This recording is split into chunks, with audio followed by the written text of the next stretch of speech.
नमस्कार. आपलं सर्वांचं स्वागत आहे डिकोडिंग डायमेन्शनच्या फर्स्ट एपिसोडमध्ये. फर्स्ट एपिसोड आम्ही डेडिकेट करतोय ॲस्ट्रॉलॉजीला.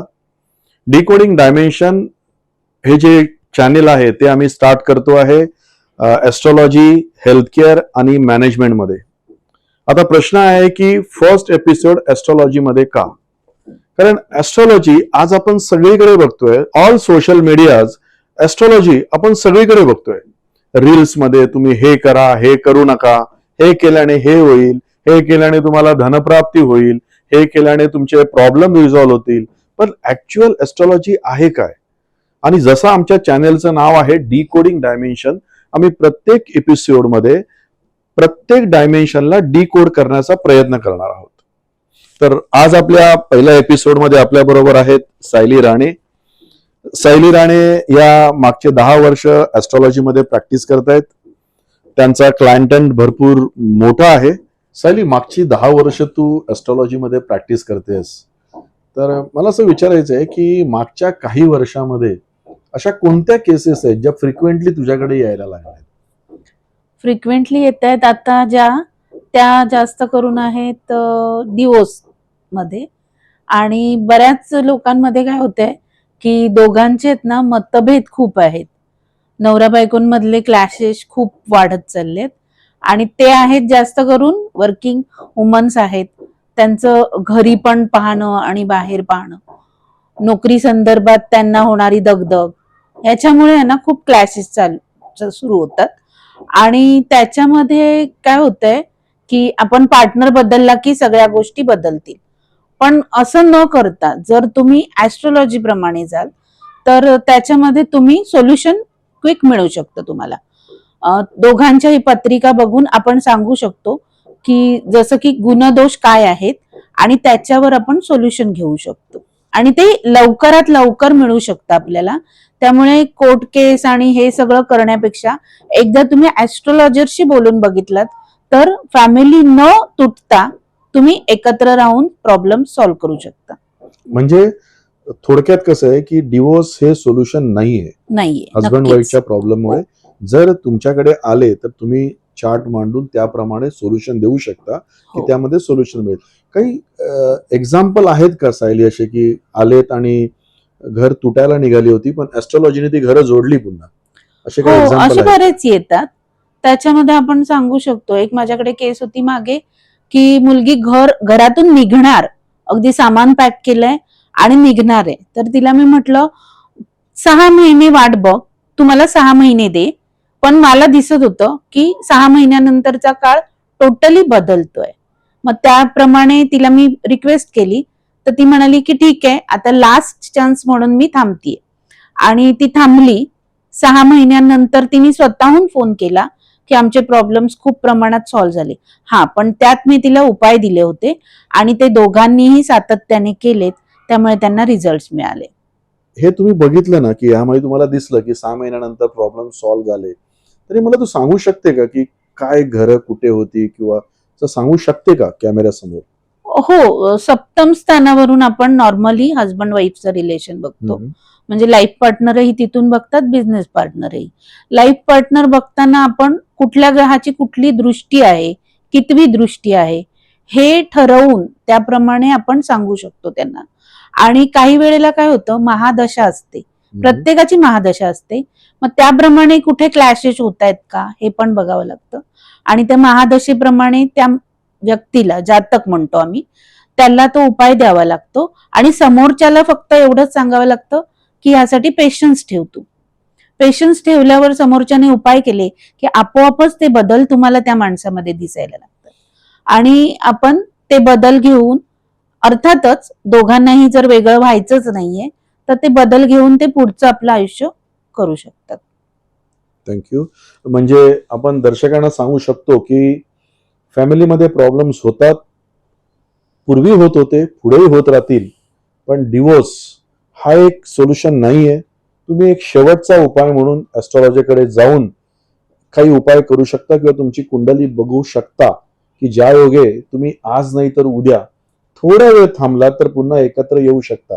तुझ्या या सल्ल्यामुळे आणि या गोष्टीमुळे कदाचित भरपूर फॅमिलीज आणि हजबंड वाईफ हे वाचतील डिवोर्स हो, घेण्यापासून. नक्कीच. आणखी कोणत्या गोष्टी दिसतात म्हणजे आजकाल ज्या केसेस आहेत, एक आपण जे म्हटलं डिवोर्स होतात बिकॉज ऑफ दी काही अनबंध होते हो. किंवा इंटरपर्सनल रिलेशनशिप मध्ये प्रॉब्लेम होतो. आणखी काही गोष्टी येत आहेत का तुझ्या समोर मागच्या काही वर्षामध्ये?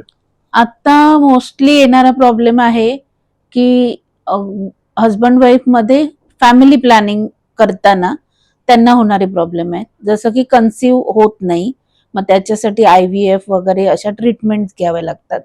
पण हे कॉम्प्लिकेशन मुळात का होत आहेत, आरोग्याला काय प्रॉब्लेम आहे, हे आपण पंचम स्थानातून बघू शकतो.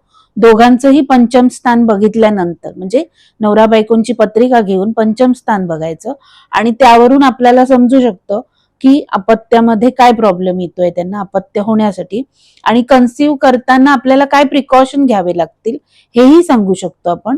आणि डॉक्टर जर एखाद्या डॉक्टरची ट्रीटमेंट आपल्याला लागू पडत नसेल तर आपण डॉक्टर चेंजचा पण उपाय सुचवतो त्याच्यामध्ये. आणि असं नाहीये की कुठल्या दैवी शक्तीने होणार आहे, तुम्हाला होणारे डॉक्टर मार्फतच. पण आपण त्यासाठी काय करू शकतो, काय प्रिकॉशन घेऊ शकतो हे तर तुम्हाला ज्योतिषामधून कळू शकतो. काही अशा केसेस आल्या होत्या तुझ्याकडे ज्या तू सॉल्व्ह केल्यास? हो, अगोदर एक केस आली होती माझ्याकडे की त्या मुलीला कन्सिव्ह होत नव्हतं आणि डॉक्टरनी सांगितलेलं की तिच्या गर्भपेशवीला गाठ आहे आणि सर्जरीचा उपाय दिला होता तिला. तर ती फार घाबरत होती की सर्जरी करून पुन्हा मला कन्सिव्ह होईल की नाही. मग त्यावेळेला मी तिला सांगितलं की तिची पत्रिका बघितली प्रथम आणि केतू होता पंचम स्थानात. तर तिला मी सुचवलं की गुरु बरोबर केतू, तर तिला त्याच्यामुळे कन्सिव्ह करण्यामध्ये काहीतरी कॉम्प्लिकेशन येऊ शकतात. मग मी तिला सांगितलं की या डॉक्टरची ट्रीटमेंट न घेता तू सेकंड ओपिनियन म्हणून एखाद्या डॉक्टरकडे जा. तर सेकंड ओपिनियन घेतल्याबरोबर डॉक्टरने सांगितलं सर्जरीची गरज नाहीये आणि तिला नेक्स्ट मंथ मध्येच कन्सिव्ह झालं. काही उपाय दिले होते मी, मंत्रशक्ती वगैरे याच्यातून. तर तिला कन्सिव्ह झालं. आता तिला एक मुलगी आहे आणि नंतरचा फीडबॅक जो मला आला की तुमच्यामुळे मला मूल होऊ शकलं, हा फार मोठा होता माझ्यासाठी. खरोखर मोठा होता. एखाद्याला सर्वोच्च सुख आहे ते. Getting a child is like सर्वोच्च सुख आहे असते आणि ते झालं. पण एक गोष्ट तुम्ही फार चांगली सांगितली सायली तू, की ही दैवी शक्ती नाहीये. ही दैवी शक्ती नाहीये. म्हणजे कोणी जर म्हणेल की बाबा मी आता उद्या IVF कडे जाणार नाही, गायनेकोलॉजिस्ट कडे जाणार नाही आणि फक्त ऍस्ट्रॉलॉजर कडे जाणार आणि मला होणार, तर ते नाहीये. कृपया असा गैरसमज करून घेऊ नका. सायलीने ते सांगितलं, पण त्याला एक जोड द्या. तुमची जी ऍस्ट्रॉलॉजी सांगते, लाईक त्यांनी ती केस सांगितली की होत नव्हतं पण त्यांना पत्रिकेमध्ये दिसत होतं की होणार म्हणून. सायलीने सांगितलं की तुम्ही डॉक्टर बदलून बघा आणि डॉक्टर बदलला आणि ते झालं. होणार होतच, ते पत्रिका सांगत होती होणार होतं म्हणून. आता एक थोडस यातून मी बाहेर येईन आणि थोडं माझ्या विश्वामध्ये येईन. माझ्या विश्वामध्ये यासाठी म्हणतोय मी की मी एक एक्झिक्युटिव्ह आहे. तर आजकाल प्रमोशन्स, इन्क्रिमेंट याची स्ट्रेस आम्हाला भयंकर असतात. वर्क स्ट्रेस सुद्धा भयंकर असतात. 8-8, 9-9, 10-12 तास सुद्धा काम करावं लागतं आणि त्यानंतर असं वाटतं की वर्ष संपलं आणि आम्हाला इन्क्रिमेंट मिळाली नाही, प्रमोशन्स मिळालं नाही. त्याची कॅपेबिलिटी नव्हती पण त्याला प्रमोशन्स मिळाली, मला का नाही मिळालं. तर काही माझे यंग कलिग्स आहेत, त्यांना इंटरनॅशनली जॉबसाठी जायचंय किंवा पुढे शिक्षणासाठी जायचंय. तर हे सगळं ऍस्ट्रॉलॉजी कसं हेल्प करू शकते यामध्ये? याच्यामध्ये तुम्ही आत्ताची महादशा बघू शकता. त्या जातकाची महादशा जशी असेल त्याप्रमाणे त्याला नोकरीचे चान्सेस काय आहेत किंवा प्रमोशनचे चान्सेस काय आहेत, बदल घडू शकतो का नोकरीमध्ये, इन्क्रिमेंट मिळू शकते का, किंवा एखाद्याला नोकरीवरून बिझनेसमध्ये जायचंय तर त्यासाठीही मार्गदर्शन मिळू शकतं. आणि विदेशात पण आपण फॉरेन टूर वगैरे होणार आहे का, नोकरी संदर्भात होणार आहे की तिथे राहून नोकरी आपली MNCs मध्ये वगैरे मिळणार आहे का, आपण त्याचं पण ज्ञान सांगू शकतो त्यांना. आणि दुसरी गोष्ट आहे प्रमोशन होईल का, किंवा हे वर्ष तुमचं प्रमोशनचं नाहीये, नेक्स्ट इयर आहे का, असं पण आपण सांगू शकतो त्यांना. त्यामुळे पेशन्स थोडे ठेवून जर ज्योतिषाशी कन्सल्ट केलं तर तुम्हाला योग्य मार्गदर्शन मिळू शकतं. असं मोठा काही बदल होणार नाही, पण आहोत त्या नोकरीत किती काळ टिकायचे आहे आणि बदल घडून काय फरक पडणार आहे हे तुम्हाला नक्की कळू शकतं. मी त्या फील्डमध्ये मी बघितलंय काही माझे मित्र आहेत, त्यांनी फक्त इन्क्रीमेंट मिळत नाही किंवा प्रमोशन मिळत नाहीये या गोष्टीमुळे त्यांनी कंपनी चेंज केली आणि नंतर ते पुन्हा आले की बाबा रे माझी मागची कंपनी फार चांगली होती, ती मला फार सांभाळून घेत होती, पण आता जी आहे ती सिच्युएशन माझी आणखी वर्स झाली आहे.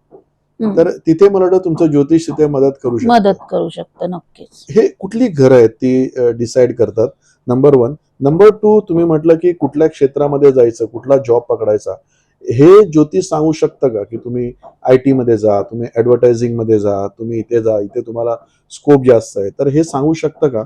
आणि कुठलं घर सांगतं? त्याच्यात तुम्हाला विशेष असं घर नाही सांगता येणार, पण दशम स्थान असतं जिथे आपलं कामाचं स्वरूप आपल्याला कळू शकतं आणि काही कॅल्क्युलेशन्स आहेत त्याच्यामध्ये की त्याच्यावरून आपण सगळ्या ग्रहांचा संदर्भ लावून आपण तो व्यक्ती कुठल्या क्षेत्रात जाणार आहे हे आपण जाणू शकतो त्याच्यावरून. आणि बरीचशी मुलं येतात आजकालच्या लाईफमध्ये की जी करिअर काय ऑप्शन्स निवडायचे आहेत त्याच्यासाठी गायडन्स घ्यायला येतात. आणि जर बाहेरचा प्रवास असेल त्यांच्या पत्रिकेत दिसत असेल तर आपण त्यांना सांगू शकतो की तुम्ही बाहेरच्या देशामध्ये पण ट्राय करू शकता. इतर कंट्रीजमध्ये पण आता आहेत ऑप्शन, करिअर ऑप्शन, तर नुसतं भारतातच आपण न करता विदेशात पण करू शकतो. साली तू मध्येच सांगितलं की आम्ही उपाय देतो. हो. तुम्ही मंत्र सांगता, तर हे काय उपाय म्हणजे काय सांगता तुम्ही करायला? आणि हे मंत्र, माझ्याकडे नेहमी एक कुतूहल आहे की हे मंत्र शक्ती म्हणजे काय आणि मंत्र बोलल्यामुळे त्याचा मला कसा फायदा होतो? 9 ग्रह आहेत आपल्याला जसं माहितीच आहे. प्रत्येक ग्रहाचा एक मंत्र आहे आणि मंत्रशक्ती यासाठी वापरली जाते की ते व्हायब्रेशन स्वतःमध्ये क्रिएट केले जातात. आपण कोणा दुसऱ्यावर जादू वगैरे काही करत नाहीये याच्यामध्ये. स्वतःला आपण पॉझिटिव्ह बनवतोय आणि युनिव्हर्स कडून तुम्हाला त्या अपॉर्च्युनिटी जर तुमच्याकडे हव्या असतील तर तुम्हाला स्वतःला पॉझिटिव्ह प्रथम व्हावं लागतं. पॉझिटिव्ह असाल तुम्ही तर त्या अपॉर्च्युनिटी तुम्ही ग्रॅब करू शकता.